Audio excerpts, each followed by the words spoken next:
DJ PK, it's 97.5 The Zone. David James, Pat Kinahan, and Dr. Chris Hill, former Utah Athletic Director, joins us now in studio. Chris, good morning. Good morning to you. You heard a little bit of the end of Tom Holmoe. Yeah, I did, and I remind him as I just did. I'm a round of golf at the Salt Lake Country Club. Well, so I'm going to have to get him, when I wrote to him at his retirement, I talked to him, I said, that's what I need to do. So, with nobody else but the two of us. So there you go. They don't have to worry about anything. Because your tenure and his tenure overlap for a decade and a half? Well, like anybody that he's been there decade and a half because about 15 years. Yeah. About 15 years. Yeah. We used to hang at meetings together. People would never get it, but, it was. And he's kind of my kind of guy. Yeah, he spoke of you as having a friendship that went beyond professionally. Yeah. He was, because we had a lot of things in common. Yeah. We both kind of knew that coaches and those kind of people and players are important, and we just kind of hoped we didn't get in trouble. Is kind of what it was. And you had, obviously we talked to you a million times, you had a certain feeling, what would you call it? I don't know if brotherhood is the right word, but you felt like the conference, whether it was the WAC or the Mountain West, even though you competed and tried to beat each other's brains out, you were a sense of in a family. Well, we, I don't know if we were family, but we were pretty close, and we had a lot of the same things in common in terms of our support system at, the University of Utah and BYU, as opposed to the rest of the league. There was a lot of passion in the state of Utah for sports as opposed to the people in the Mountain West and, the WAC. I mean, no disparaging, but, we both had local TV contracts that were valuable, radio valuable. So, recruited a lot of the same things, understood the mission deal, all that stuff. Yeah. And you can kind of tell the way things have evolved as over 20 years as people go their own ways based on all the pluses and minuses any community has. And Utah and BYU have ended up in the same league. Yeah. And a lot of those schools have not ended up in that league with you. They've gone on and done something else. Maybe that's the only thing that's made sense overall the last few years. But I think it's your point. The underlying foundation there, the passion that exists in this community for these two schools. Yeah. Having lived and or visited, we all have experience. It's not the same when you go to some of those other markets. No, it's not. It's not the same. And, both of us are growing. Our University of Utah and his program are growing. Yeah. When you look at where you were, just not when you first took the job in the 80s, but when you were around 2010 going into a new venture, would you have ever thought that the venture in 2024-25 would change so dramatically? Not so much that you're back together again with BYU Utah, but just that the demise of what happened and where you are now. Yeah, I was surprised, really surprised. When I first went in, I thought, boy, this is a safe harbor. We're in with all schools in the West, good academic schools, geographically close, the top notch of all the schools. You felt, boy, how could some schools be scrambling? How could Stanford be scrambling for someplace to go? Where we are now. Yeah, and I had, I was very shocked that it happened. Yeah. Yeah. It didn't need to happen, but that's a whole other story. And funny, you're a Rutgers guy, and all the examples of how bizarre they got to go to Rutgers, they got to go to Piscataway. Yeah. It's always like it was never down the coast of Maryland. It was always Piscataway. Poor Piscataway. The sad thing is, wherever you go to college, that's kind of your school. When I went to the first Ute game when I retired, I said, "Oh, this is good. I want them to win." Now, what's a Rutgers score? Now, I thought this year, this is the year. This is the year with basketball. And look what happened with two guys that are lottery picks. Right, second and third. They're talking about. My family, my granddad coached there for 32 years. Mm-hmm. Yeah, so kind of a crazy deal. But yeah, the Pac-12, and it didn't need to happen, but that's another story. So what's going to happen in the next decade? You got any feel? Because everybody seems to think more is going to happen. Right. And everyone's just bracing for whatever that is. And when we just had Tom on, he was talking about, well, it could look one way if this new level of teams or group is 60. It'll look another way if it's 40. Other people have thrown out a number 48. Tom didn't go there, but I've read that number a bunch of times. Do you think that our local schools, especially Utah, which you probably know a little better, but BYU either, is there a level where you think Like at 40, I kind of feel like they'll be boxed out. At 48, I start looking and I think the odds are pretty good.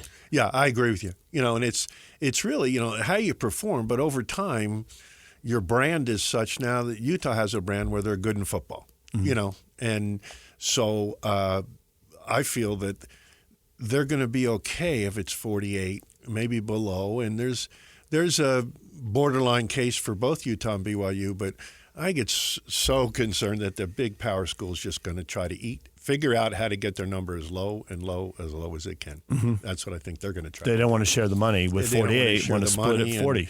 And, 40, and they better be careful, because they're going to eat their young, and there's going to be schools that are out, even people that they looked at and played with for years. But anyway, I just think it's a mess, and I just think the people that have the money are going to keep trying to chop people away.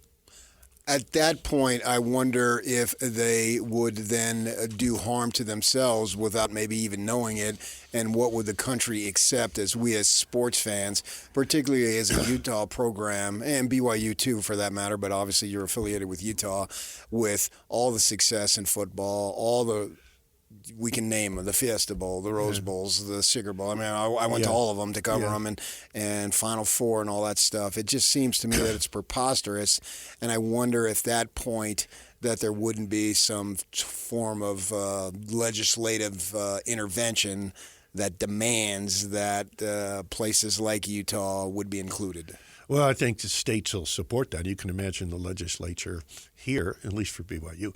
Anyway, But I think it would be there for Utah, too. Yeah, I just think that part of it, I have a little bit of an axe to grind, is since 1990 and the Knight Commission started and all that stuff, presidential control. How can the presidents in let's say the Pac-12 look at each other and say, yeah, I really care about our volleyball team? You're not kidding. Mm-hmm. They could, if they want to step up, they can, but the ironic thing is presidents only last 5 or 6 years, so what do they got to lose? Right, exactly. Yes, yeah. But if the presidents don't step in and, they're about academic this and all the different players, how can they look a volleyball player in the eye at Stanford and said, I really care about you too? Nah, not going to happen. I still think football just needs to be its own entity, run separately, but I don't know if that's going to happen, but I think that's where they're going. But somewhere in the line, just like you said, there's got to be somebody that comes in. And that's why I think they need to do the pro model and have collective bargaining in the real way, not like half a loaf like they're having now. Get on with it. Yeah, to me, it's what frustrates me in anything I do is you kind of say, okay, how do I – and John Huntsman taught me a little bit. What's my downside? Okay, now I know my downside. What's my way upside? And our way upside was getting into Pac-12 30 years ago. But the upside, we all know where we got to be. And I don't want to hear the excuses of why we can't get there. Oh, this, oh, that. They need to take the pro model and have collective bargaining, have contracts, have rules, that they can do. And that's the only way they'll stop getting sued. They're going to get sued again after the House thing, I'm sure. It just takes one person. Right. So for me, why are we wasting so much time? And it's frustrating because now they're working anyway. Why not be employees? Yes. And student employees. If they don't go to school, you're not going to have the University of Utah put their name attached to a semi-pro team. And they're going to school, people roll their eyes, but guys like me in my chair say, hey, wait a minute, 95% of them need that. And the other thing is, people will say, well, he had a meaningless degree. And in my mind, what research universities should be giving out meaningless degrees, if that's the case. But I got off on that. But the reality is we know where we're going to be, I think. Just get there. Under the theory that we should all just be following the money, because that's what's driving this and is the most important thing. Right. To your point about getting boxed out and cutting it down to 40, I just think if they cut down to 40, the western half of the country is going to be underrepresented. And I think, I'm not sure, I think there are people in college football who realize they lost the Northeast a long time ago. Yeah. Right? You're from Jersey, PK's from Jersey. Yeah. You can give us left and right about nobody in Boston. They follow the Patriots. They have no idea what BC's doing, right? Right, exactly. New York City, Jersey. Rutgers, they don't. Right. Yeah. 100 years ago, if those independents of Penn State, Syracuse, BC had formed a league, built rivalries, taken championships away from each other, maybe there'd be more passion for it. Yeah, I think so. I mean, they did it in basketball, but maybe, right. In the western part of the country. So you can't lose the West the way you lost the Northeast and think that the SEC and the Big Ten are going to make a lot of money unless they somehow accommodate a few more cities in the West. Your pro model, I've looked at all the leagues. You can pick whatever league you want. They all have 7 to 10 teams in 6 to 10 markets in the West. Like they there's one reason or another they're not everywhere, right? I mean, everybody's in Denver and everybody's in San Francisco and L.A. Seattle and Phoenix are pretty well represented in pro sports, but not completely. Right. Yeah. There's no hockey in Phoenix. There's no NBA in Seattle right now. Yeah. Sacramento, Vegas, San Diego, one off. Somehow, college football has got to be represented by more than 4 teams in 3 cities, or it's not really going to be a national sport in my view, but I don't know if they all think that. Well, I don't know if they all think that, but I would wonder what the ratings are like in a place like Massachusetts, Boston for games that are just going to be SEC and Big Ten games. Right. And if they lose, Denver and Phoenix and L.A., San Francisco. Doesn't have a dog in the hunt right now. Yeah, and how do they play games in those areas and be interested in football and bring eyeballs? The reality is, if your team's not in a league, are you going to watch those other teams play? Yeah. To see how they do. So, they better be careful. If they eat everybody up, they may come back and have a nice league with 24 people or 40 people and nobody care around the country at certain places. I don't think there's any question about that. Yeah, absolutely. You guys know the rating stuff better than I do, but it's reality that if you don't have a dog in the hunt, you're not as likely to watch. No, you're just not going to watch. I mean, I watched Big 12 football for the first time in my life. Exactly. Because you have a dog in the hunt, I never thought of watching Texas Tech and Baylor play. 100%. So if I'm at University of Utah and I'm not even have a chance to play against them, I'm not going to watch. And on the flip side, myself moving out to Arizona when I was 14 years old, growing up then in the Pac-10, this past season, I watched less Stanford, Cal, Oregon, Washington football. I feel like I don't know anything about those teams anymore when I obsessed over those teams for 4 decades. Yeah, I mean, it's hard for all of us that have, especially people like me and people at the Huntsman Center. That's what I walked in every day, the University of Utah. And, it's disappointing, it's whatever, but nobody likes a whiner, so you just got to let it go. Right. But somebody like me is on the outside. I can say, it didn't need to happen. Why did it happen? It just – presidents know it was stupid that they did that. How's that for being retired? Yeah.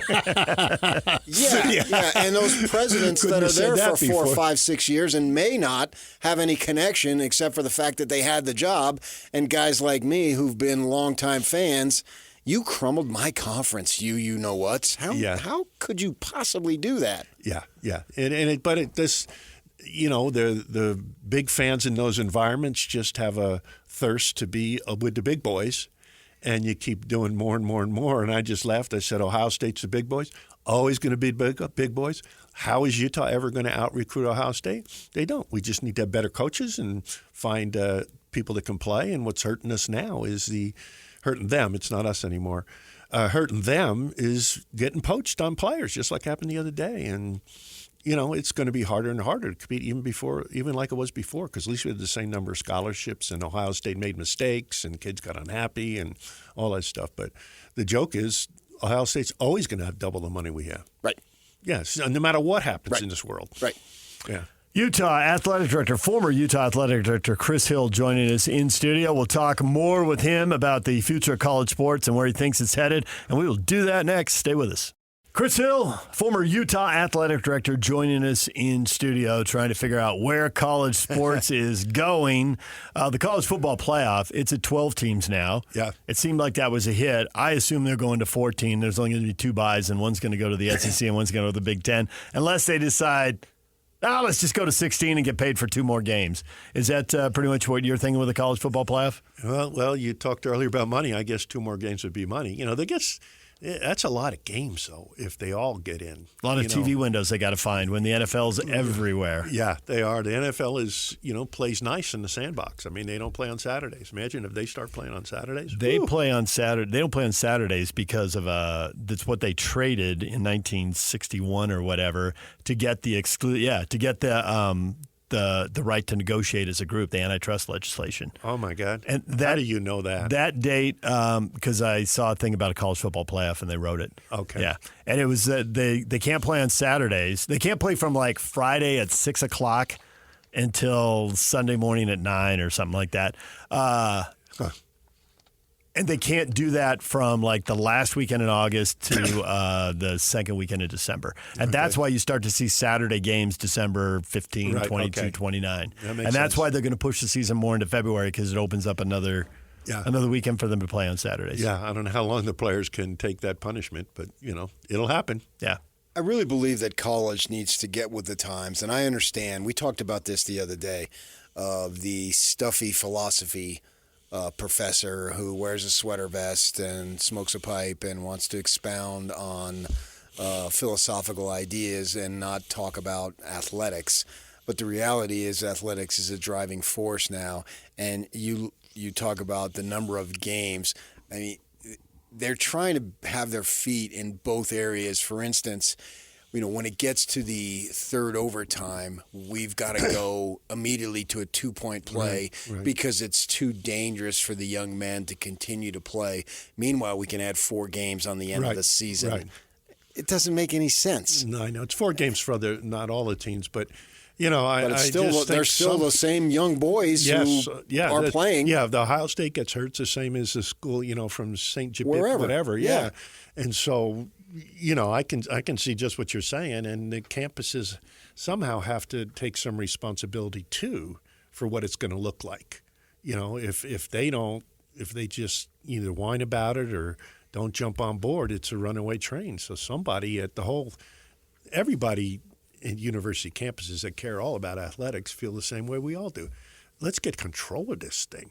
Let's mean what we say and say what we mean, and don't have all these other things happen where you're, like I said, flying across the country and, oh, by the way, that person is in their organic chemistry class every other week, and that's okay, right? No, it's not. It's not okay. I don't know if you've taken those classes, but God, the guy next to me, I got tired of looking at him. A lot of these classes have gone online in the pandemic and never gone back. And a lot of athletes, I actually heard Bronco Mendenhall up at Utah State saying he's trying to get his players back on campus. And sometimes there's scheduling issues and they still have to take online stuff. But he's got more and more guys trying to get on campus. Do you think there's going to be more of that? Is Bronco an outlier in this regard? I kind of enjoy some of the things he has to say because he says, there are classes that are well documented that if you're not in person, you don't do as well. Mm-hmm. And it's interesting. Math is one of those, and some sciences are. And, to bring them back on class is what we all would like to see. But, again, is it a runaway train with the whole internet thing with taking classes on the internet? I hope people start to come back to classes. You look at the university, they're building a lot of places to make sure people come back on campus. Yeah, so, dorms and all the stuff that goes into it. I agree with that. And there's so many benefits from being around other people. Mm-hmm. I just like what you did from common sense aspect. I always thought Chris Hill's a common sense guy. When you hired coaches and they put out a press release, you included the salaries because you knew as a public university they would just request them. Right. So why go through this dog and pony show anyway and just put it out there and get it over with? I learned early on, one of the best things I learned is a fellow named Jerry O'Brien was the publisher of the Tribune, the most powerful, least well-known guy when he was doing that. He was very humble, and his son John O'Brien and I are good friends, and I used to go to lunch with him once in a while early on. And the public's right to know is just the way it is. They're going to find out. They also had to. And after a while, it was like somebody from the newspaper would contact me, and I'd send it to legal and say, send them what it is. Yeah. Except there was one guy that kept doing it over everything. I heard you got a pimple, someplace, and then I said to the competing people, I said to this guy, hey, we're just going to everything you asked for, we're going to send to the other radio station or newspaper. Yeah. We're just going to do it. And so you kind of have to do that, but it's the way it is. The hardest thing about that, when I was working, is the person that makes $45,000 a year and the person makes 46, and one's been there longer than the other.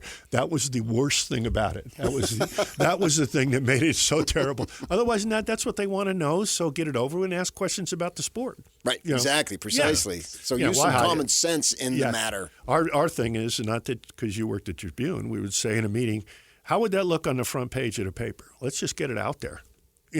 Keep it to one-day story. You know how that is. 100%, Chris. Yeah, you know how it is. Yeah. If it comes out one dribble at a time, it just goes on and on and on. It makes it bigger and bigger. Well, speaking about mentors, Liz Abel would have punched me in the head if I would spread things on. And he means that Liz. literally. Yeah, sorry, Liz. I don't doubt it. She tackled me many times from not getting in trouble. You told me once that you never messed with Liz, and that was just a problem. And this is like probably 3-4 years later. I'm out at football, and Kyle had some questions. He says, Liz, whatever it was, I don't know. And Liz says, blah, blah, blah. And Kyle just goes, okay. Yeah. And he turns back around to 3 or 4 media people. He goes, just do what Liz says. It makes life way simpler. I think she did punch me in the head. I've heard that before. She did punch me in the head 3 times now that I think of it. And you deserved it more than 100%. that. Yeah, probably 5 times. Yeah. DJ PK, another segment with Chris Hill coming up. I want to talk to you about the basketball program and Alex Jensen and where you think that is headed in light of all these new rules and the ground moving under everybody's feet. We'll get to that coming up after the break. Right now, we're joined by Nathan in Austin, the executive director and the athletic director at Providence Hall. And guys, you've been talking this morning. You got a tuition-free charter school, and you're looking for more students who are looking for a specific opportunity. Explain what you're looking for. Yeah, we're down in Harriman. Mm-hmm. We're just on the south side of the valley there. And one of the things we love about our school is, students can do lots of things. You can, play a sport. You can be in the band. You can, be on student council. You can do a lot of things. And we talked a little bit before. It's about opportunity. And as a smaller school, we're 3A. We get to compete in some really cool places throughout the state of Utah. And with that said, though, our students are able to do things in the fall and play sports and do activities in the fall, and then, do that in the winter and do that in the spring, and that's kind of a unique thing these days. It's really, really challenging. A lot of specialization in sports and activities. And I've heard about that. That's kind of been a thing. You can go be a 2-star or 3-star athlete at a 3A school. Yeah, and you got some new facilities now. Absolutely. We're really excited. I think our new stadium's kind of a microcosm of what's, the school as general in our athletic department, the excitement, our wrestling program's growing. We've just established, little league football programs and feeder programs, and it's just growing leaps and bounds right now. And I think you hit it. You said the word opportunities, and I think that's really the message that we're trying to put out there is, come to Providence for those opportunities. I think we, as a longtime coach and as a father, you put your kids in athletics for those opportunities, those growth opportunities, and that's really what you want. You want to put them in a place where they're going to thrive. They're going to have those opportunities, and so we're really excited to be able to offer that to our community. Yeah. But in addition to the sports, which is what we're talking about, AP classes, correct, theater, guitar, orchestra, choir, band. We're an AP Scholars school, and we just voted as a silver level with distinguished honors in the AP Scholars program. We really lean into the academic side, and so it's a very holistic approach. We want our students to be academically prepared and ready for that next level. How do people get a hold of you? Phone, website? Yeah, easiest, jump on our website, www.providencehall.com. Or you can give us a call, 801-727-8260. We have some open houses tonight, 6 p.m. at the junior high and 7 p.m. at the high school. All right. And so you're really close to Mountain Ridge High, if people know where that is. Correct. That'll kind of help people locate you. All right, guys, thank you. We appreciate it. DJ PK, the guys from Providence Hall in studio this morning. So is Chris Hill, former Utah athletic director. We'll talk more with him about the Hoops program next. Stay with us. DJ PK, we're joined by Chris Hill. He is in studio, the former Utah athletic director. Alex Jensen, who was a player when you were the AD, and we all got to know him. He was around for 4 years. and then he came back with the Jazz and was in town even longer.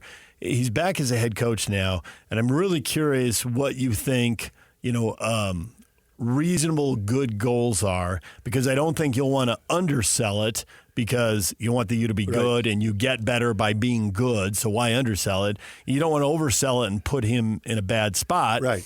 So what is realistic? Well, I think what realistic is, I don't know what's going on right now, but I would say a year or so from now, get in the middle of the league, maybe up a little bit, where you're having a chance to get in the NCAA tournament. As fast as players come in and out, I want to know who's on his team this year. You know what I mean? If I knew who was on his team, I might change my expectations. But I think just him going in as a guy that, it's been a little rough sledding.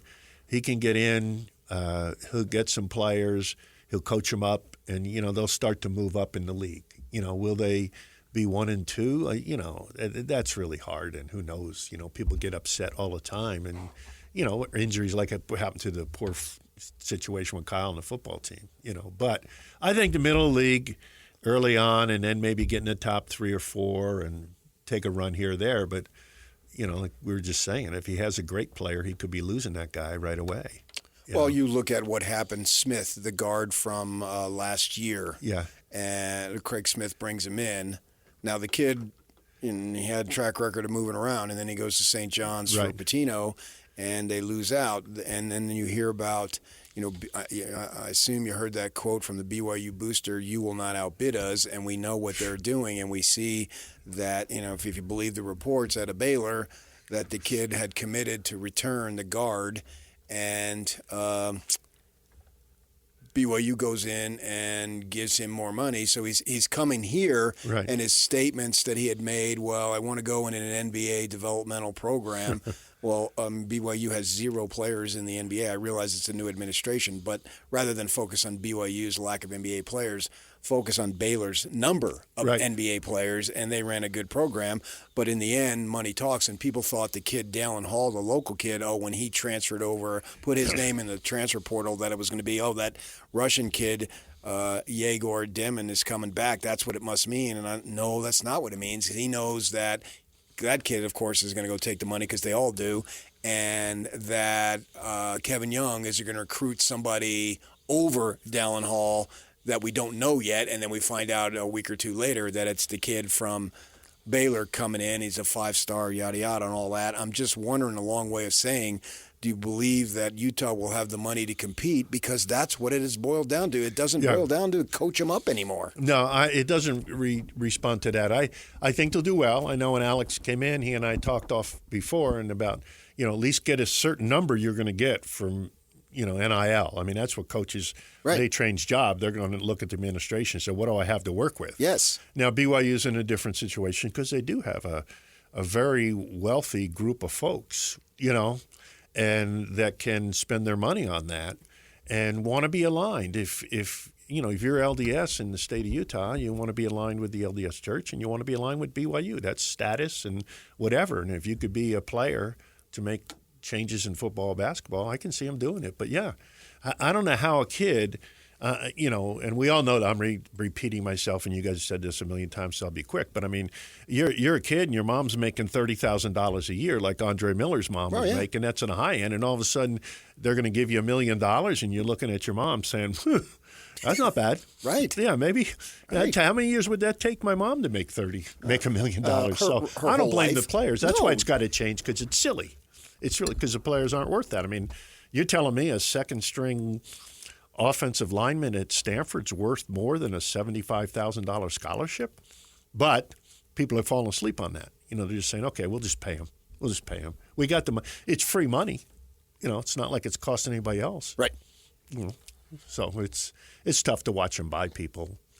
I think they should be paid. I don't have any problem with that. I just think there needs to be some kind of make sense of, if you're running a business, I think at the end of the day, you're supposed to be reasonable, and if it doesn't help you make money, a profit, then you don't pay more than that. That's how it is. But this is kind of emotional, paying people.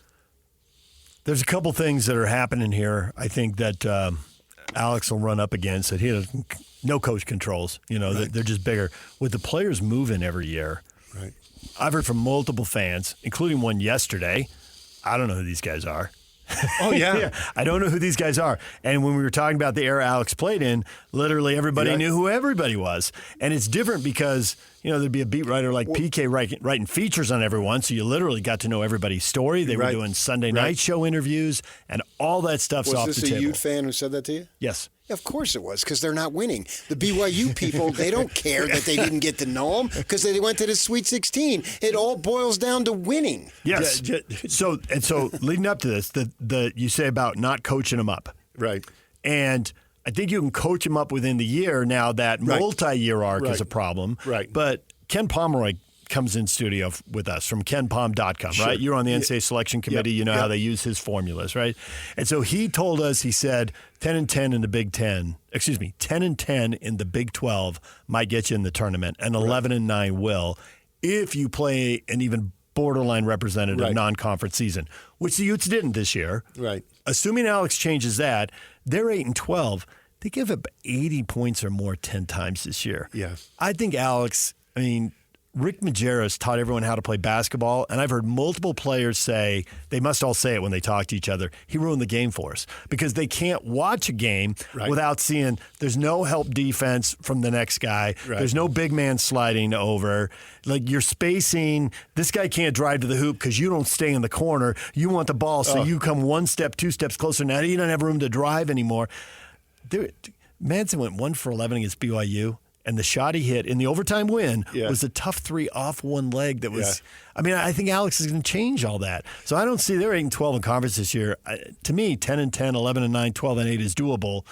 The whole 15-5 getting to third in the league, that seems like a reach. Yeah, it's a reach because of who's going to be on your team. Right. Alex, when he said everybody has a model program and he likes Houston. And you can see that in his mind because Houston's like a killer defensively. Unbelievable. So you can see him. But, of course, then you're going to get Louis that comes in the game and the coach takes him out for defense and he calls his agent and goes, are you kidding me? I'm supposed to play defense? I didn't know that. So it's going to be hard. But I think once you get the players on your team that year, I think you can do some good things with coaching them up. But at the same time, I don't know if there's that many coaches that really have grown up with the detail. You talk about the details of Rick. Every player says, they've been in the pros, said, I learned so much more from Rick. It's ridiculous. Oh, yeah, I learned a ton. Yeah. Ridiculous. For 10 years. If I go to my basketball knowledge, 95% of it came from him. Well, and part of that is, and he helped, whether he knew it or not, he reinforced things I knew in my job, defining roles. And being proud of your role. He ripped Josh Grant once in practice for giving up an open shot because McKay McGrath gave up his body for you, and how selfish can you be? Blah, blah, blah. Well, McKay is sitting there knowing his role is valuable. Right. And Rick could do that. There are a lot of things about him. There were a lot of other things, but, he was – that's what I'm saying. Yeah, you're exactly what you're saying, David. Exactly. And I think you can just tighten the nuts and bolts down and find a few more wins. Yeah. A few, not a lot. Yeah, but a few. I just don't know if that's good enough for Utah fans, especially if BYU's doing what they're doing. Rather than focus specifically on Utah, what form of reform do you think the sport needs? Because we tolerate football, but it seems like basketball has really gone off the guardrail. Yeah, people don't get it that nobody's coming to games around the country. They'll turn on the game at Kansas or at Duke, which has a 9,000-seat place or something like that. They'll think, why aren't we doing it? It's, you watch Oklahoma State this year who had packed houses, and you look in their stands and nobody's there. Yeah. Well, we talked before about I think basketball is the one that's in biggest trouble because you fall in love with the players. You see a guy that comes in as a freshman, you see him there, and in basketball you can see their faces.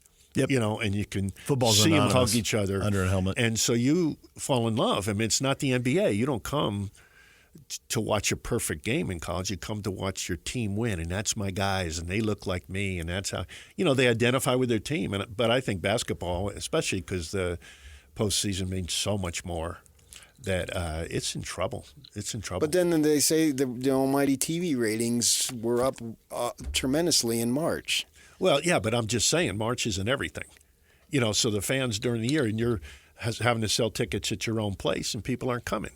So, But yet the Marriott Center was packed. Yeah, but again, that's what people – Marriott Center, Kansas. There weren't 50 that were packed. I can tell you that. It's more like 10 or 20 schools drawing. Yeah, that are really drawn and actually showing up. And BYU's always been pretty good with their crowds. Let's be honest. Yeah, almost absolutely. any sport. I mean, you look at almost any sport, they'll have people at the soccer game and the volleyball game. Right, I mean, they right. have a really loyal group. Now, we would have snide marks from at Utah about why they have large crowds, but we won't do that. Well, yeah, they're there. I'm not there. Yeah. But they spend money and they go buy tickets, whatever it might be, and so forth and so on. I just see the sport. I agree with you 100% that there needs to be, of all the sports, basketball. At least if Stanford is going to play Clemson in football, you can leave on a Thursday night and be back Saturday. Oh yeah. But basketball, every other week, taking all these other sports too across country all the time. We saw both LA coaches complain about the travel this season. Yeah, the women's coach had all these big plans she did and everything. But the trouble was, you go into a Big Ten, they're used to playing on, because of TV, a Wednesday and a Saturday. Mm-hmm. So it's not one trip. Well, right. In the Pac-12, you'd go on a Thursday and Saturday or Friday and Sunday, and you'd be in the Bay Area and just take a bus ride to the next game. Yeah. Now you're going to fly, to Minnesota and then come back and play a game. Then they made some accommodations for that, but that's really tough. TV Wednesday, Saturday, Tuesday, Saturday, those type of things. Yeah, the NBA's taken over Thursdays. Yeah, and so college basketball has gone away from that whole Thursday, Saturday deal. Yeah, it's just been hard, and it's like, the TV ratings, although they're up in March, as we know, when I used to be there, it was like, TV was 70% of the money. Now it's 75, 80, 85 of the money that ESPN is paying. They know they're paying for football. And by the way, we'll take 10% of the money is for basketball in the big leagues. Do you think that 2-year contracts are out of the realm? No, no. I'm sorry, I interrupted you. Well, because then a kid, if he just re-ups one time, is there all 4 years, and we're back where we know everybody. And even so, 2 years gives you a little something. But literally from year to year, the rosters are changing so much now. 2-year deals would at least slow that down. Well, they need to go back what we were talking about earlier. Is they need to have contracts, need to have a collective bargaining, need to do all that. The thing that makes me bristle a little bit, because you media guys like to say this, that the coach can leave every year, he can do whatever he wants. Well, the university he's left is going to get $6 million. Yeah, so if you're having your fourth guy on your team that you're paying $100,000 and all of a sudden he leaves, well, would he leave if he had to pay, $5 million? So there are buyouts in there. The buyouts are in there. And so, although the coaches don't pay it and they can leave from place to place. But somebody pays it. Somebody pays. I mean, Utah State's gone through a bunch of basketball coaches, but they only fired the first one. The rest have all left, and there have been buyouts, and they've gotten money. Yeah, so if a player leaves, that's another thing, that collective bargaining. Does that change? Another school's looking at so-and-so and saying, yeah, we want to get him, Oh, geez, I don't know if we want to pay $2 million for that. Well, we see this with the Arkansas situation, Arkansas, the Nikos, who goes from Tennessee to UCLA, his younger brother who went to Arkansas now wants to go join him. Yep. And Arkansas AD says that those collective people are trying to reclaim $200,000 because he just got there in January and he's already gone.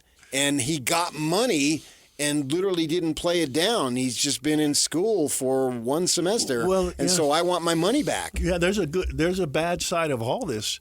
And, I'm repeating myself, but I understand players getting paid. I have no problem with that. There's no semblance of order to it. And what about agents out there? I mean, you got high school kids. They have agents. They do.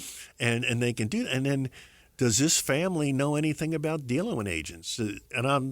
Agents or whatever, I have a little bone of contention there because they're out just to, get what they can get, and that's their job. But does a family pay 25% of the contract a kid gets? I don't know. They don't know.